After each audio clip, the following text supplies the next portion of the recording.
जन्नत जहन्नम जे वञण जे लाइ किन जे लाइ वरी तईन दर्जात लाइ त जन्नतुल फिरदौस जो या मावा जो 8 तबका आहिनि जन्नत में कहिड़े तबके जे लाइक़ आहे।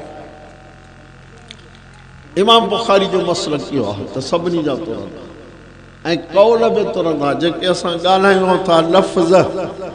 नबी साईं फरमा मन कान युमिनु बिल्लाहि वल यौमिल आख़िर फलयकुल खैरन औ लियस्मुत।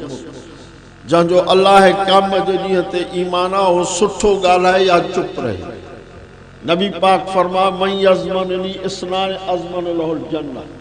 मूंखे 2 शयुनि जी ज़मानत तव्हां ॾियो जन्नत जो मां ज़ामिन आहियां। नबी साईं चयो हिकिड़ो फरमायूं त 2 ॼाड़ियुनि जे विच ते माना ज़ुबान जी हिफ़ाज़त जी ज़मानत तव्हां ॾियो, पंहिंजे ओघड़ जे हिफ़ाज़त जी ज़मानत तव्हां ॾियो, जन्नत जो मां ज़ामिन आहियां। हिन ज़ुबान सां गिला न कंदो, कूड़ न हणंदो, गारियूं न ॾींदो। पर गिला त जो के दौर में फैशन थी वियो आहे। गिला चइबो आहे जेको कंहिं में ऐब हुजे पर पुठ वेही बयानु कजे। फरमा अल ग़ीबत अशद्दु मिन ज़िना। गिला ज़िना खां बि वॾो ॾोह अथव। छो त ज़िना खे माण्हू ॾोह सम्झे थो, गिला खे ॾोह नथो सम्झे। हुनखे ॾोह सम्झंदो तौबा कंदो, हुनखे ॾोह सम्झंदो कोन तौबा कोन कंदो। तव्हां करे नबी साईं फरमा गिला न कंदा। सलाह शरीफ़ अल्लाह